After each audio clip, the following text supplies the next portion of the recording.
ტელერადიო კომპანია Georgian Times-ი წარმოგიდგენთ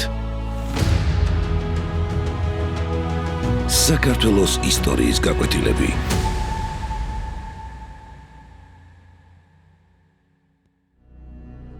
ქართველთა ლაშქრობა ირანში.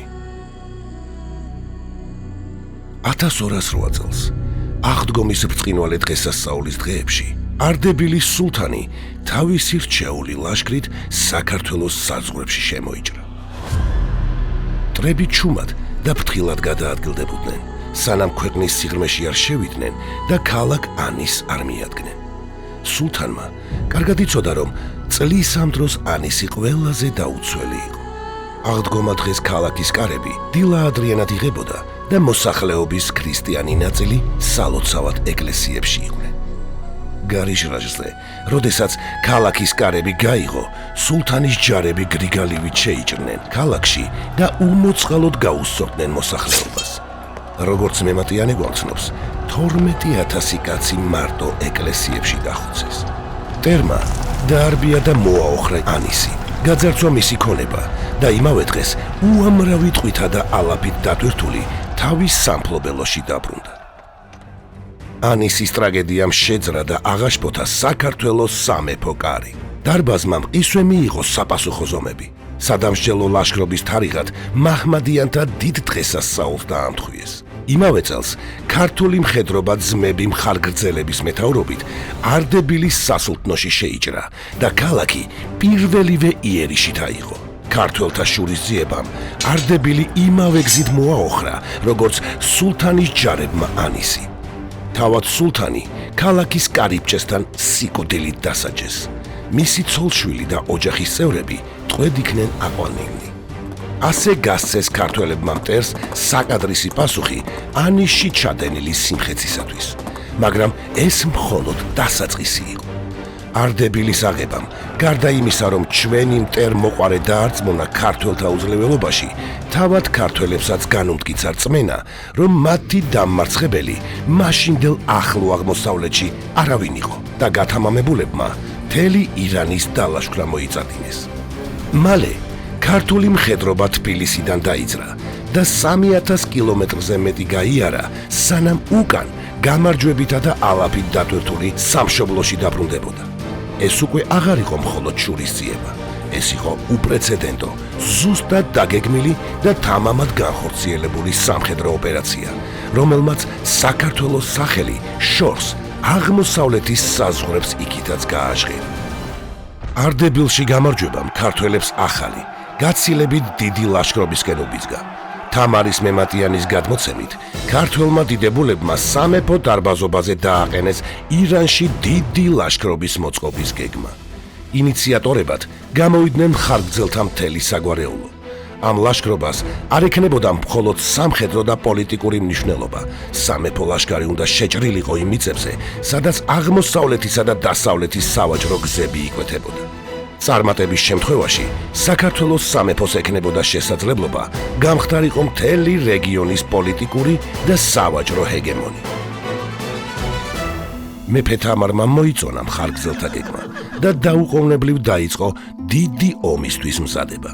სარდლებმა მეომრები ახალი ტაქტიკისა და სტრატეგიის შესაბამისად მოამზადეს, რათა საქართველოს შედარებით გრილ კლიმატსა და თაგორიან სივრცეში ბრძოლას ნაჩვევ მეომრებს ირანის სიცხესა და გაშლილ ველებზე ომი არ გასჭირვებოდათ. დაახლოებით 1209 წლის შემოდგომაზე თბილისიდან ქართული ლაშქარი ქალაქ მარანდისკენ დაიძრა. როცა სამეფო ჯარი ქალაქის კედლებს მიუახლოვდა, აღმოჩნდა, რომ დასახლება დაცარიელებული იყო. მარანდელებს დროზე შეეწყოთ ქართველთა მოახლოება და მთებში გახიზნულიყვნენ. სარდლებმაც ასე ივარაუდეს და 500 რჩეული მეომარი ახლო მდებარე მთაზე გააგზავნეს დასაზვერად. როგორც კი ეს მცირე რაზმი მაღლობზე ავიდა, მარანდელთა ლაშქარი მთელი ძალით დაატყდა თავს. მათ ეგონათ, მცირერიცხოვან მტერს ადვილად დაამარცხებდნენ, მაგრამ საპასუხოდ ქართველთა მედგარი წინააღმდეგობა შეხვდათ და მალევე უკუიქცნენ.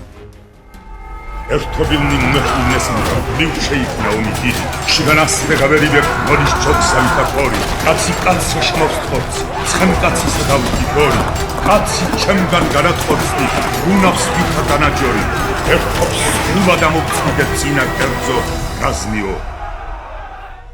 მარანდის აღების შემდეგ ქართულმა ჯარმა გეზი თავრიზისკენ აიღო. იქაურებს უკვე სმენოდათ მარანდის ამბავი. თავზარდაცემულებმა სხვა გზა ვერ იპოვეს და ქალაქი უომრად ჩააბარეს, იმ პირობით, რომ ქართველები მშვიდობიან მოსახლეობას არ შეეხებოდნენ. ასე დაიკავა საქართველომ ერთ-ერთი უმნიშვნელოვანესი ქალაქი, რომელმაც გზა გაუხსნა ირანის გულისკენ. თავრიზის შემდეგ ჯერი ქალაქ მიანაზე მიდგა.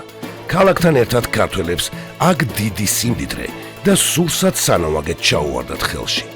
ხალხგრძელები ერთსა და იმავე წესს იცავდნენ. ყოველ აღებულ ქალაქში 500 კაცს სველად ტოვებდნენ, თავად კი წინ მიეშურებოდნენ მომდევნო სიმაგრის ასაღებად. მალე ქართული არმია ზენჯანს მიადგა. ცირეხნიანი ალყის შემდეგ ქართველებმა გალავანი შეანგრიეს და ქალაქიც აიღეს. 1210 წლის ბოლომდე ქართველთა დაქვემდებარების ქვეშ მოექცა ქალაქი ყაზვინი და გურგანი. გურგანი კასპიის ზღვის უკიდურეს სამხრეთ-აღმოსავლეთ მხარეს მდებარეობდა. მემატიანე გვაუწყებს, რომ ქართველები ისეთ შორეულ მიწებზე მივიდნენ, სადაც არც კი სმენოდათ საქართველოს სახე. ლაშქრობა 2 წლის განმავლობაში მიმდინარეობდა. ქართველებმა აურაცხელი ალაფი, სიმდიდრე და ტყვე ჩაიგდეს. ამ რაოდენობის სიმდიდრით გადაადგილება შეუძლებელი გახდა და სარდლებმა უკან სამშობლოში დაბრუნება არჩიეს. ქართველები უკანა გზაზე მიანას მიდგომიან ისევ და მხარგრძელს ის 500 კაცი მოუკითხავს, ცველად რომ დაუტოვა ქალაქის მელიქს. მაგრამ აქ მათ მძიმე ამბავი დაუხვდათ.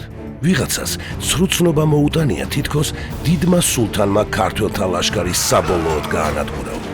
სრუჭორით გამხნევებულმა მელიქმა და მისმა დიდებულებმა ვერაგულად დახოცეს ის 500 ქართველი. როცა ეს ამბავი მხარგრძელმა შეიტყო, ზაქარიამ ყისვე ბრძანება გასცა.